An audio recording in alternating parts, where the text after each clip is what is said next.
because his brother served with that group of soldiers. At that time, I certainly felt, wow, this can't be topped. This is as good as it gets. But sometimes things get a little bit better. Mr. Dubuque's brother decided on his own that he needed to come back here, representing the men of his company, to thank you for the efforts that were made at that time in December.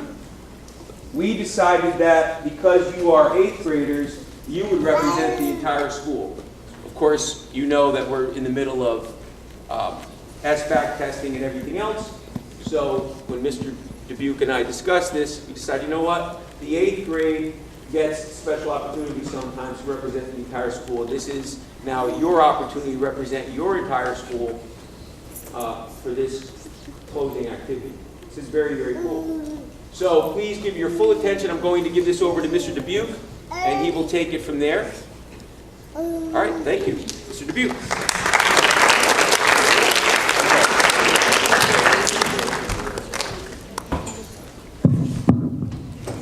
Okay, all right, here we go. So, Pat, how long have you been back? 3 weeks? Not even. 3 weeks. So my brother returned from Afghanistan 3 weeks ago, and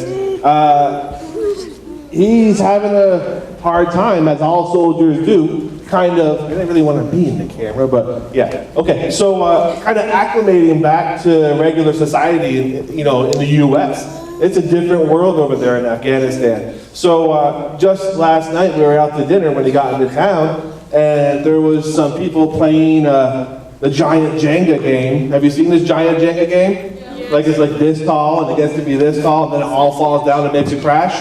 Well, that happened right behind him, and my brother ducked for cover because he's so acclimated to ducking for cover when there's a loud bang. So just an example of some of the stresses that the soldiers come home with. It made an impact on me to see this happen right in front of me. So he's back, and it's raw for him, and a lot of the stuff he's probably going to talk about is legit for real. So bear with him, and I'm not even sure what he's going to talk about, and that's up to him. So all right, give him a clap.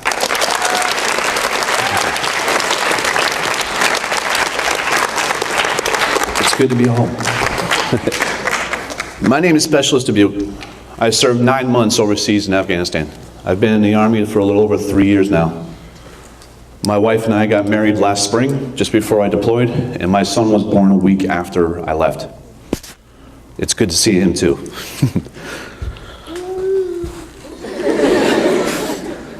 All right, so I'm here because I felt motivated to come and see each and every one of you. What you guys did for us throughout Christmas time, nobody else did. Half our base was shut down because we were expecting to close, so we got rid of all our facilities, most of our entertainment. There was nothing going on. It was just desert, sand, and pieces of chicken. The tech that you guys did, the way you guys came together between the two schools, yourself, the entire student body, I think the last numbers I heard was roughly 10,000 people got involved to make that thing happen, to send us the gifts, to donate everything. It touched us. And we were so thankful that we got to have that Christmas spirit that my command asked me to come here personally to talk to you, to tell you a little bit what we did, what was our mission out there. So my job in the Army is to be a medic. I'm trained in emergency triage, to take care of soldiers who get hurt and get hurt badly. I've seen small bits of what that devastation can cause, and I've helped treat people over at the hospital that got hurt by this. One of the main jobs and missions that I took care of was I rode in some of our tactical vehicles that you see behind me on the photos, and we would clear mines in the road. My job was to take care of the soldiers that got hit. Thankfully, that never happened.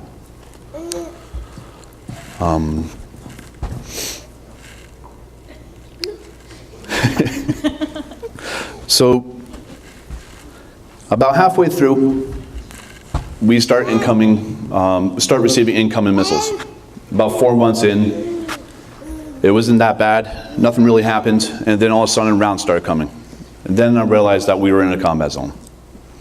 We would notice how the alarms would go off, we all run to cover for the first time, not knowing what's going on, and then you get the all clear 5 hours later after being buried in this bunker.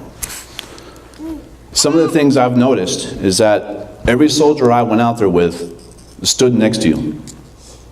The Army is full of diverse people from all around the world. We don't fight each other. We don't put each other down. We talk to each other like human beings, and we respect each other. The reason is that when we're over there and we're taking that stuff, we don't have time to fight each other. We got to focus on a mission. We got to focus on the reality that faces us on the other side of the fence. One of the things that this school is built on, and the pride that I understand, is that this school is also a diverse group of people. And that each of you represent what it is to be what we protect, what it is that we defend as soldiers. My command also wanted me to make that point when I got here, was to tell you that this is the exact reason why we defend this country. For what you guys put together for the Christmas caroling event, coming together as a group, meant the world to us.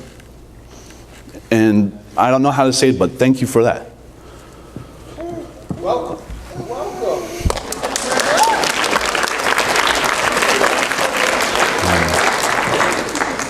So what you see behind me is a collaboration of pictures I've taken throughout the entire deployment. Pictures you see now are pictures of Kandahar City, which is over the mountain. We never really got to see it other than flying around. It's not a safe area. Our mission was to provide security, intel, and to train the Afghan army how to take care of themselves. Our mission was not to go and seek and destroy. It became a defensive, protect, and to serve. So we did a lot of sitting around. Played a lot of Jenga. Played board games, and just constantly watched the cameras. And that's what we did. We trained them, taught them, showed them how to shoot, and then we came home. It took forever. We were there for too long. Do you guys have any questions with what you see? No? At this point, yeah, as you guys are watching the pictures scroll by and listening, it's okay to raise your hand and kind of throw questions out there. He's prepared for this. So feel free. I saw Nazim, who was it? Somebody, I saw a hand go up over there. Blitzen, is that you? Yeah, go ahead. I'm sorry, I can't see. So I saw like this wall thing, like so it's like those obstacle courses, like those, I don't know what they're called, but how do you like do them? Do you have run, jump over, and just like a line of groups that you're helping cross over them? Are you talking about the fence with the yellow pillars? I don't know what All right, all right, so let me describe the base a little bit. There's not a lot I can talk about, but I will talk about this. Along the perimeter of the entire airfield, we protected an airbase. So there was an airstrip, there was an airport, and that's where all our supplies came in. Around the perimeter of the base, there was a fence. And for 50 feet out away from the fence, it was surrounded by landmines. And then there were yellow pillars about 4 feet tall every 3 feet throughout the entire perimeter of the base to keep vehicles from coming in. So that's exactly what it was, if you missed it. That was our perimeter defense. The buildings were protected by giant 30 feet concrete walls. It looked like segments, kind of like what he was talking about, little barriers. They protected us from rocket shrapnel. So a rocket would land and it would spread out shrapnel. Those things stopped it. So it protected us inside the buildings. Right there is a mission brief just before we go out on convoy. We played football. Did that a lot, actually. This is some of the villages we saw on our routes. Everything is made out of mud. That's a 50 caliber machine gun round. The one on the right was the smaller one, what I use. That's me. Is there any other questions? Help me out here. I'm drowning a little bit. What do you got, buddy? So, like, do you guys stay at, like, one base the whole trip? Or, like, do you move around? Like, do you live in just one area? Yes. The question was, do we stay at one place? There are multiple bases in Afghanistan. I think there's 5 to be exact. Our mission was to stay at Kandahar Airfield. We didn't go outside a 5-mile perimeter of that, other than just to do route clearance and to patrol the area. Our primary mission was to protect the airfield, so we didn't go anywhere. We stayed right there and we gave security. It's a good question. What do you got? So you mentioned how you train people in Afghanistan. So roughly how many people were you able to train? That depended on, the question was how many people did we train over there? The number was in the thousands. We would get somewhere around 500 at a time. They would stay with us for a month. And we would train them how to shoot, how to use their weapons, how to do security patrols, how to receive incoming missiles, how to properly handle incidents with terrorists. And it took a month at a time, so they would constantly rotate, and then they would get distributed throughout their own country. Yeah, they rotated in and out all the time, kind of like how we do in basic training. Sir, go ahead, buddy. How old were you when you knew that you wanted to serve? I've been trying to get in the military since I was 18. I got in at 32. Tell the story. I tried to get in 4 times, and I got rejected. Apparently, you're not allowed to have asthma in the military. Don't tell them that. No, I've been trying to get in since I was 18. I've always loved the Army. My father was in the Army. My grandfather was in the Army. And to be able to serve and follow their footsteps was what I wanted to do. And I was persistent. I kept going back and forth. And finally, a recruiter said that there's been new changes to the medical system, and that asthma was no longer an issue. So I finally went, age of 32. And look at me now. Sir. So I'm thinking, you don't have to call me sir. We should be calling you sir. Yes, sir. If you guys want to call me sir, you can. I don't mind. I'm thinking in terms of how we're seeing photos of you and the other troops playing football, and you said you play Jenga, and you come together, and you have all kinds of things to help pass the time, to try to come together and support one another, because you're all very far away from home. I'm sure you're all thinking, obviously, in terms of the obligations you have to family that you had to leave behind to serve your country. And I was standing here wondering, with regard to your wife and your baby who was going to be born, and so there's family and support that way. Are the families of the troops who are home connected to each other in some way? Is there some kind of camaraderie developed in that way too for families as well? There is a group called the FRG, which is a family readiness group. It's run by our wives, our spouses. It's a support group. So for instance, if my wife had some trouble, she can call the leader of this group, and in a heartbeat, they would come and help her out. Whether it be with children, finances, helping to move something, your car breaks down. It's a group of women and men that came together and helped out. Yeah. It's a good question, sir. Anybody else? Oh, sorry. I saw your hand first. Are you still in contact with the people that you... I serve with these people every day. I am full-time. I wake up in the morning, I work out every morning, and I spend all day in uniform working with these men and women. We train every day to be proficient at what we do. So we do this full-time. This is my job. How and where do you train? You ever heard of Fort Drum, New York? Fort Drum, New York is a massive base near Syracuse, New York. We train there. We have ranges that can hold any weapon that we use. We have medical facilities where we train to stay on and keep our skills up as medics. We basically make it up. I'll go outside in the yard right now and practice using a tourniquet. We train where we can. We fight everywhere, so we have to train that way. There was a question in the back. Go ahead, buddy.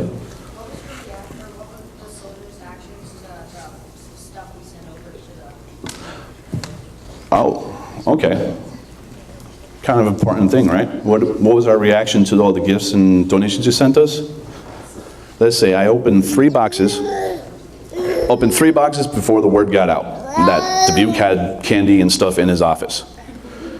By the time I got to the 6 box, there was 30 people lined up outside my door. Before I got to the 24th box, there were people raiding them and they were missing. We loved it. It was a breath of fresh air. We enjoyed the sweet, the candy, the taste of it. The guys just went nuts over it. There's pictures of guys here. There he is. That's Dotson with the peanuts. It made us smile. We needed it. It definitely was helpful. And yeah, again, thank you for that, by the way. It was awesome. Go ahead, buddy. Have you ever been in a situation where you're scared?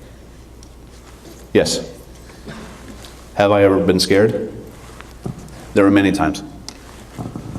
The job is not easy. There were 12-hour stretches where I would have to stare at a building to look for danger. Most of the time out there I spent just looking and waiting for something to happen. There were instances where rockets would land 100 feet away from me. That was kind of scary. Sounds like a freight train coming over you when that happens. It's always scary when you hear that there's someone that got injured because you don't know if it's one of your guys.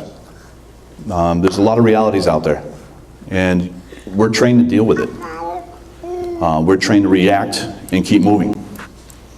It's a part of our life. It's what we do and the sacrifices we make to protect you.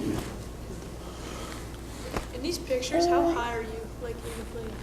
We're about 2,000 feet. Go ahead. What are your medals and badges represent? That's a good question. She's asking what my medals represent. The top one is the highest medal I've earned. I've got 3 of them. It's the Army Achievement Medal. As it goes down, I have my Good Conduct Medal, which is serving 3 years without incident and doing my job proficiently. My National Defense Medal, I've earned that one from joining the Army and swearing that I will protect this country. I have my Afghan Campaign Medal, which is what I earned for deployed for 9 months. I have my Global War on Terrorism Medal, which is the name of our campaign that we've been fighting in. I have my Volunteer Medal. While I was over there, I worked at the USO, and I put in over 530 hours donating my time to help other soldiers with their families stay connected. I've got my overseas ribbon for spending 9 months overseas, and I have my NATO ribbon. This one was given to me by the NATO Commission for working with their campaign as well. Didn't you get one for helping to organize this thing too? Yeah, that was one of my AAMs, the top one. The commander thought I did a great job helping keep the spirits alive, and awarded me a medal for it. So thank you for that as well. Hands over here. What's your rank? I'm a specialist, the 4th rank up. Explain that. When you come in to the Army as a new private, you don't have any rank. You have a bunch of fuzz on your chest. Then you would get 1 line, which is a private. Then you would get 1 line with a rocker, which is a private first class. And then you have myself, which is solid shield, which is specialist. In about a month or so, I'm going to be an NCO, will be a sergeant. Go ahead. I know that before you graduate from basic training, you have to do something called a crucible. Was that hard for you? I'm having a hard time hearing you, hon. Can you stand up? You have to do the crucible? Crucible. Another name for that? She said that she knows that when you graduate from basic training, you have to do a crucible. I'm What? assuming it's part of like the Initiation? final test or something for basic. There was an initiation. It wasn't called the Crucible. It was an 18K ruck march where you carried a 4 to 5 pound back on your back. It took 6.5 hours to complete. And when we got back to base, they had a punch bowl full of what they called a grog. And that was to symbolize you becoming a soldier. In the back, go ahead. What's your favorite part about the Being over there. Well, favorite part of being in the Army? I get to fly in helicopters. It's kind of cool. The first time I did it, it was. After a while, it's kind of like riding a roller coaster. And the pilots are kind of crazy, so it's always interesting. You hang on. Have you ever been in a ambulance tank or an LAV? I've been in many vehicles. Been inside the MAT-V that you see, that big truck. I've been inside a APC, which is just a unit carrier armored vehicle. I've been inside a tank.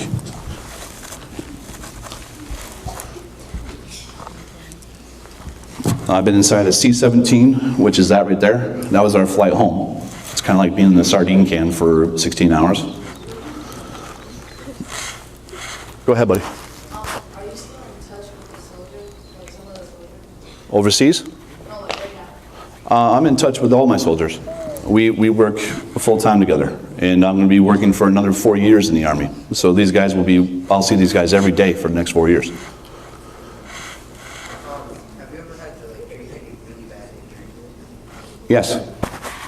There were, one of the most common injuries that we saw was that a vehicle will take a blast from a roadside bomb.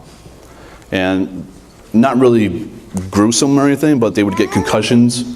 Some of the guys would get gashes. The vehicles we ride in are very well protected, so it keeps us safe. But we do get hurt, and sometimes I would have to treat them at the hospital. Well, right in the back there, buddy. If you're gonna work for 4 years, how are you gonna see your family? Can you stand up, pal? I can't hear you. If you're gonna work for 4 years, how are you gonna see your family? They're coming with me. My family and I are going to Germany in October. My wife is a soldier just like I am. She stands next to me whatever I do.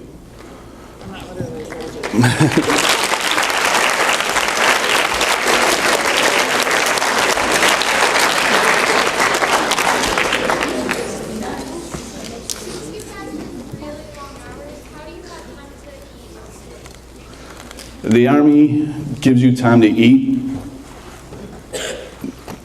Yeah, we eat. Sleep is something that's not guaranteed. You sleep when you can. I'm used to working 12 hours, probably getting a couple hours a night of sleep. Sometimes I would go 2 or 3 days without getting any sleep. That was over there in Afghanistan. Now that I'm home, I get more sleep than what I'm used to, and that's hard for me. You know, I'm probably averaging 4 hours now, and that's more sleep than I'm used to. But, right there. How do you pack for a trip like this? We get a list, and every item that's on the list gets put into our bags. It gets laid out, they count, make sure you have everything on that list, and everybody's list is the same. It's very easy. Well, one more in the back, apologize. I'm trying to get everybody, bear with me.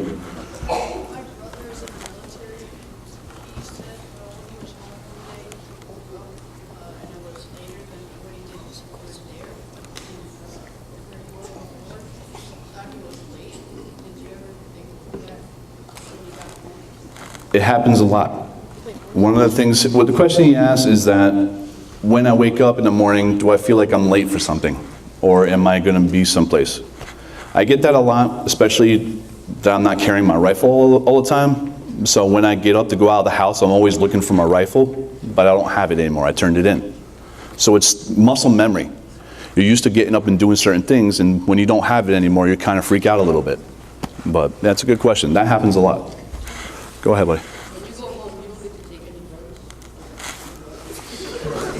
any drugs. Sorry, brother, I can't hear you. You get to take weapons. We don't keep souvenirs from overseas. I have a personally assigned weapon, and then it gets stayed in the arms room. So our armor holds all our weapons for us, and they keep them locked up. When we go to the range, we take them out, we sign for them, we use them, and then we clean them and bring them back. But it's a good question. I'm going to go over here first. Hang tight. On the far end. Yep. What kind of weapon? I carry an M4, which is kind of like an M16 semi-automatic, full automatic rifle. And as a medic, I get to carry an M9 pistol. So like the football field and all that stuff, is that all inside the airfield? Yes. Go ahead. No? Okay. Yeah, we have a football field. A lot of the base got torn down, so there was a soccer field, which was a football field, and we had a room with a big 60-inch television with just about every movie that came out. Do you know the dimensions? Of the football field? Oh, the place? It's massive. I can't tell you how big it is. I'm going to go in the back. There was a guy with hand. Can you stand up? I can't hear you, pal. What are you gonna do in Germany? In Germany, I was assigned to an all-medical brigade. As a medic, my job is kind of getting the next step up. So I'm going to an all-MASH unit. So we're going to be a mobile surgery. We're going to be mobile emergency trauma, dental. So so instead of being in an infantry like I'm in now, I'm going to be doing nothing but medical stuff. So it's kind of like a mobile hospital. This guy right here. What kind of personal items are you allowed to take, and are there any restrictions on that? The Geneva Convention is a system of rules that every country in the NATO has to abide by. So we're only allowed to carry so many specialized items, weapons, without breaking those rules. So it's hard to specify things like a knife. If I wanted a 5-inch knife blade, it has to have a sheath. There's rules by it, but I can have certain things, but I would have to carry it myself. What made you decide that you wanted to be a medic? Did you work in like the medical field before you deployed? I've been in the medical field for almost 20 years now. Whether being a lifeguard, to an EMT at a hospital, being a phlebotomist. Deciding to be a medic was just a choice that I made because this is what I knew the most and where I thought I would be the most helpful.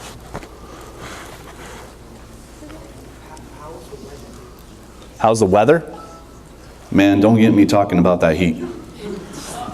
132 degrees was its worst. It was 98 degrees at night.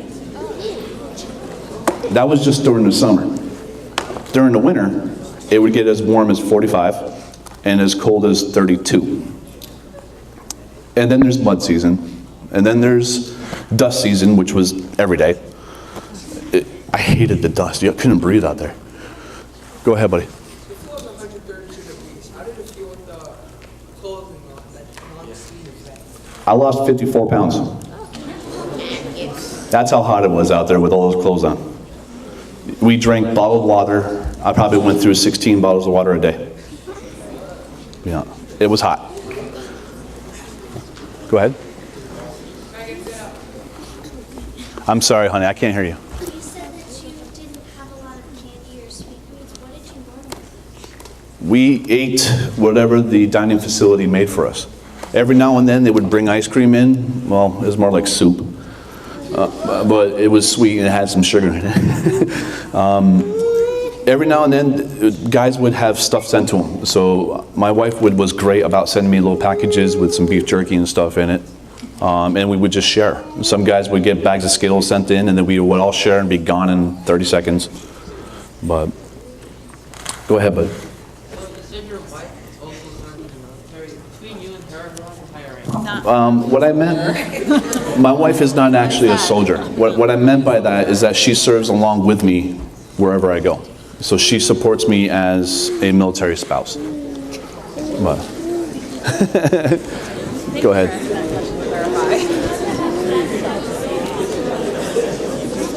All right, hold up. I'm sorry. One more time. I'm sorry, love, I can't hear you. Flashback. PTSD is real. Sometimes my wife will tell you better than I can. When I'm sleeping, I'll think of things. Things will happen. I'll get up, I'll get out of bed. I'll check the room, I'll make sure the room's secure. And then I wake up and I realize, why am I standing in the middle of the room? It happens. I do get flashbacks. Sometimes I'll be standing or sitting down someplace and I'll just zone out. I'll get into a thought and then I'll just think about it for a very long time. And I don't even realize I'm doing it. Go ahead, bud. How long is an average training? Average what? Average training? Training? Yes. It depends what you're training for. To learn how to use heavy weapons like machine guns, rocket launchers, and stuff like that, training can take up to 2 weeks. Each individual weapon has a certain amount of time you have to practice on to be proficient. We train every month, and we just continuously go. We have about 4 or 5 more minutes for questions, then we have to do the awards, and that's it. Okay, so I got about 5 minutes left, so I can take about 6 more questions. Right here, bud.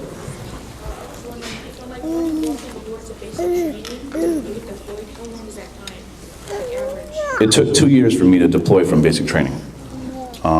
My unit, it takes a year in order for a unit to be qualified to deploy. You just don't go. The unit has to be qualified, they have to be proficient in every aspect of a deployment before they're able to go. So it took 2 years for our unit to get ready. In the back? What do you do with your downtime when you're back home? I like spending time with my son. He's a handful right now because he's learning to walk. I like watching movies. I got my wife. Going to the movies, eating actual good food is really great.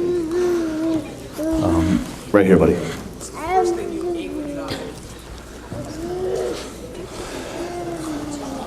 What was it? I think it was Taco Bell. Yeah. Yeah, you ain't know, man. Taco Bell is God. Yeah. Right here. One more. Deal with like the hot weather and this. How did I deal with it? Like, what you guys do? The question was, what did I do when there was hot weather? We stayed in the shade as much as possible. Our uniform adapts to that, so we had the beanie caps, we had the full rim around. We drank a lot of water and we tried to stay in the shade as much as we could. Mostly we stayed inside our vehicles, which had somewhat functional air conditioning. But just a couple more questions. I'm going to go in the back. I haven't talked to you yet. What was it like trying to stay mentally stable? What was it like trying to stay mentally stable? What's it like trying to stay mentally stable? I don't know. I haven't figured it out yet. Right here. You said you need to work another 4 years. After that, will you ever have to work another day? I intend on staying in the military for another 17 years. Probably remain a medic, or I will progress to becoming either a nurse or a physical therapist.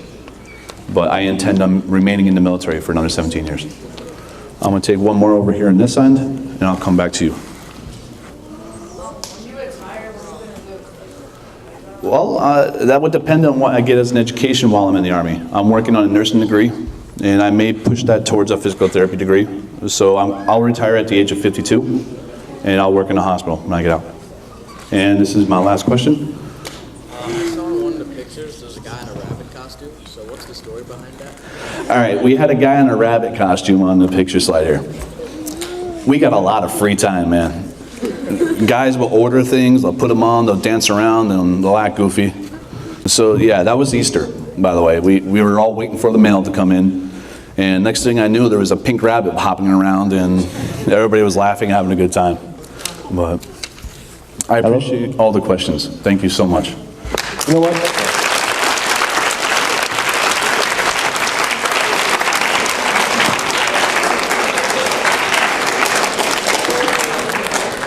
Yeah, guys, that was great. Thank you for all those questions. There's really some thought going on, and I'm pleased to see this. So to wrap up this session, Specialist Dubuque brought several medals that he wants to give to some of you guys who took part in the show and got up on stage and asked questions.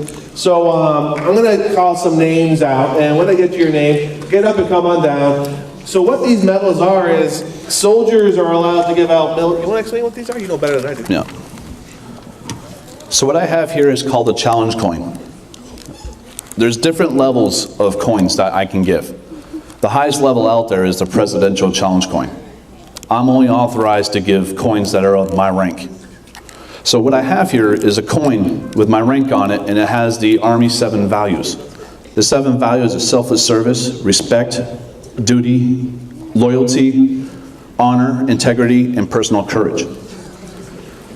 This is fitting for me because this is everything that I signed up to defend. And I want to give it to you guys as a way of saying thank you for what you did. Oh.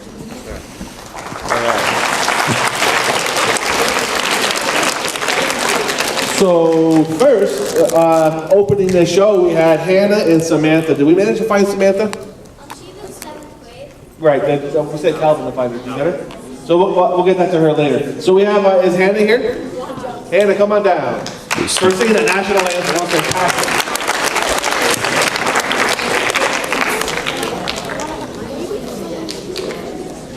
Hello. Shake your hand. Thank you. This is for you. Thank you. You don't have to salute back. Thank you. Thank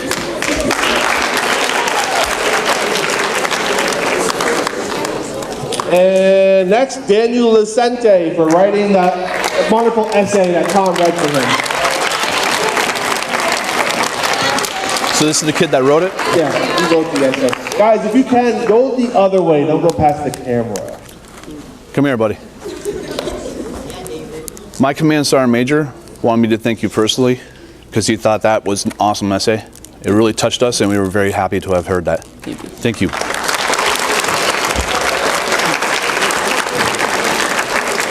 Next is Tom Connolly for being a risk taker and getting up on stage and reading the essay for Dan. Well.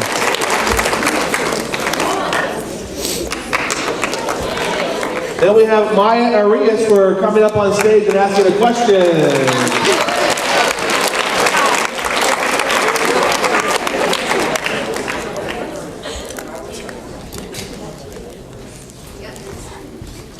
Nice to meet you, Maya.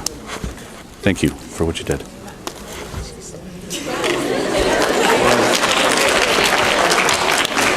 David Palazzo for getting up on stage and asking questions. Nice to meet you. Thank you. Nice to meet you.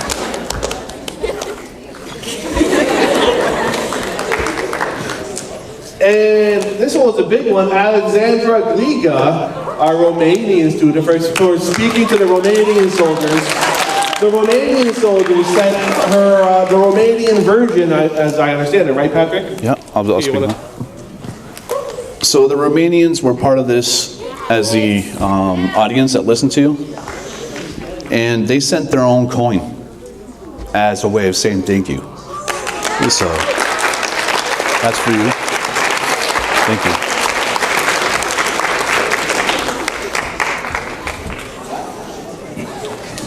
From what I understand, in talking to Patrick last night about today, when Patrick was talking to the Romanian officers, they wanted to stress the fact that they're there for their country, just like the American soldiers were, and how big a deal it was, and how happy they were that you, as a Romanian-speaking citizen, got up and took that time to kind of make them feel proud about that. So that was a really big deal, a really big thing that you did. Thank you. So Ryan Dover for asking questions on stage, being a risk taker.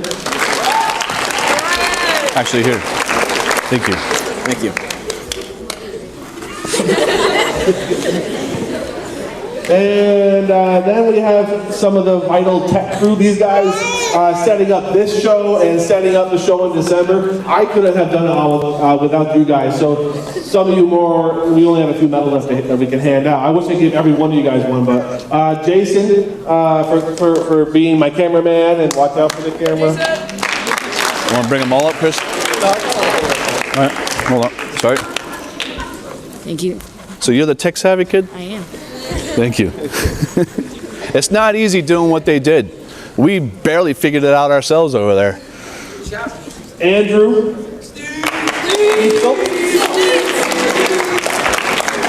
Thank you. It's for you. Giles Daly. Thank you. Lucas Weirs. Thank you. It's for you. And then the last one goes to Alexia Glynn for just being an outstanding supporter, writing letters, and bringing in massive amounts of donations. Alexia. Come here, Alexia. I must have read 6 or 7 letters from you alone.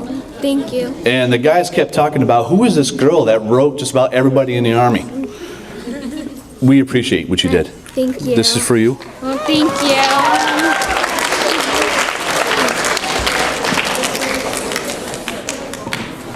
All right. I wish we could hand them out to everybody. Who's missing? We have one for Samantha Minos, who's not here because she's in 7th grade. And Jason, Andrew, Giles, Lucas, Alexia, Ryan. Alexandra got the Romanian one. Okay, all right. So I think that's going to wrap us up here, huh? 9:24? Yeah, that's perfect timing, right, Mr. Martin? So I want to get the principal down. Oh, yeah. So if I could get the principal to come down, please. Mr. Rinaldi? And Mr. Rinaldi. So on December 25th of this year, I flew a flag outside headquarters, and I stood guard for 24 hours watching it. I then folded the flag and put it in this case, and my commanding sergeant major and my colonel of my entire battalion signed a certificate for this high school, for this school. The certificate reads, hold your glass. It reads, this flag was flown on December 25th, 2015 in front of the Combined Task Force Polar Bear Headquarters over Kandahar Airfield, Afghanistan. The flag accompanying this certificate was flown during Operation Freedom Sentinel, the continued mission in Afghanistan to bring peace and stability to the region and hand over security of the country of Afghanistan to their own country. I wanted to say thank you, and this is for you, gentlemen.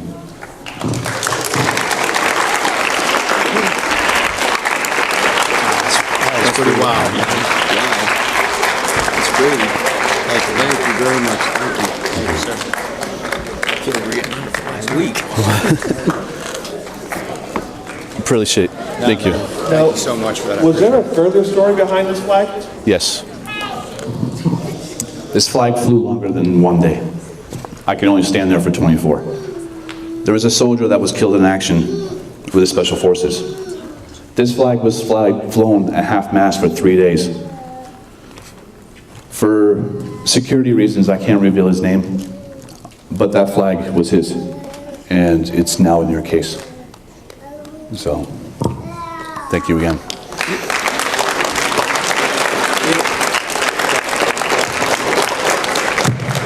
It's occurring to me too that if you go past the trophy cases, you'll see some trophies that were maybe awarded many, many years ago. There are plaques outside, right outside the auditorium, dedications that were made when the school was built. I don't know if we have anything, I know we don't have anything of such significance when it comes to our nation that will be on display for years and years and years and years to come. Some of you will remain in Stanford as adults, like I ended up doing. You may have your own children and families. Your children may end up going to Ripwam. When you come to Ripwam as an adult, you'll see this flag on display, and you'll maybe be able to tell your own children about the day that you were in the auditorium for a part of that celebration back in December, and then this celebration today. It's just, I've never been a part of something so significant, and I would like to thank you for bringing it as well. Thank you. I have one more. Got one more thing, ladies and gentlemen.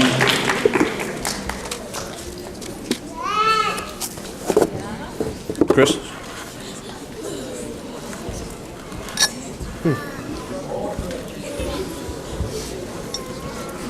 All I wanted was some Twinkies, man. I picked up an award for my brother. It stands with great recognition and appreciation for his support during Operation Freedom Sentinel, honoring Christopher Dubuque with the Outstanding Achievement Award. This I will defend.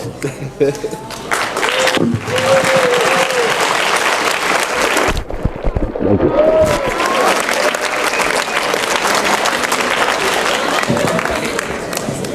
Thank you, everybody, again.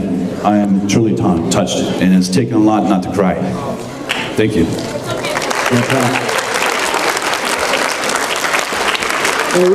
I just 2 minutes. So, you matter. The things you do matter.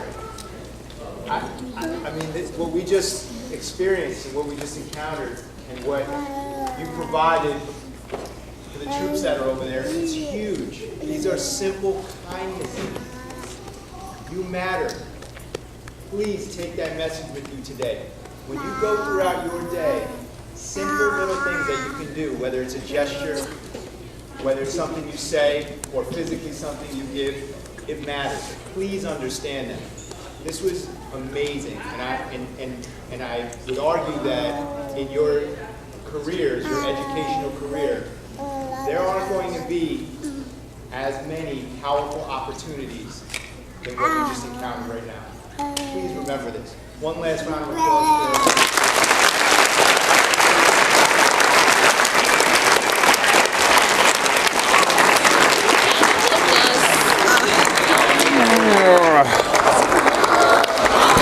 This is Gus. Okay, when we dismiss out of here, we're going to dismiss out of here in a very orderly fashion, almost